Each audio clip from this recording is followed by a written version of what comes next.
मेरी गैर मौजूदगी में मैं पाकिस्तान में नहीं थी। मेरी गैर मौजूदगी में मेरी मदर शफ़क़त ज़ारा बुखारी को हरास किया गया, मेरी फैमिली को हरास किया गया और मेरी वालिदा की प्रॉपर्टी जो कि हमारी मुश्तरका फैमिली प्रॉपर्टी है उस पर कब्ज़ा कर लिया गया। MM आलम रोड पर हमारा प्लाज़ा है। शाहिद महमूद और उनके साथियों ने प्लाज़े पर कब्ज़ा कर लिया और उनके साथियों ने, और उनके पास गन्स थी, बंदूकें थी और वो जान लेने के लिए तैयार थे। पंजाब पुलिस की शुक्रगुजार हूँ।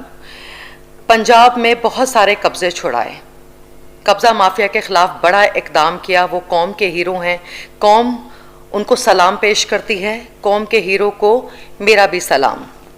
फ्रंट लाइन पर लड़ते हुए मेरी वालिदा की जान बचाई। They are the real heroes of Pakistan.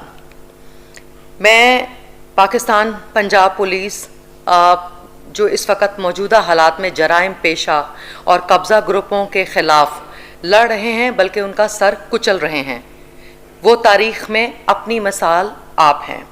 मैं यहाँ पर शुक्रगुजार हूँ, दिल की गहराइयों से शुक्रिया अदा करना चाहूँगी CCPO लाहौर ग़ुलाम महमूद डोगर साहब का। अल्हम्दुलिल्लाह कि मेरे मुल्क की पुलिस और जो मेरा इंसाफ का कानून चल रहा है उसके तहत ग़ुलाम महमूद डोगर साहब CCPO ने मैं एप्लीकेशन जब यहाँ मूव किया, उन्होंने फ़ौरन अपनी पुलिस को गाइड किया। उन्होंने सब जगह पे मेरी फुल मदद की और मैं पुलिस के डिपार्टमेंट को और अपने इमरान खान के पाकिस्तान की पुलिस को सलूट करती हूँ और फ़ख्र भी करती हूँ कि मेरी इस पुलिस ने मेरा साथ दिया।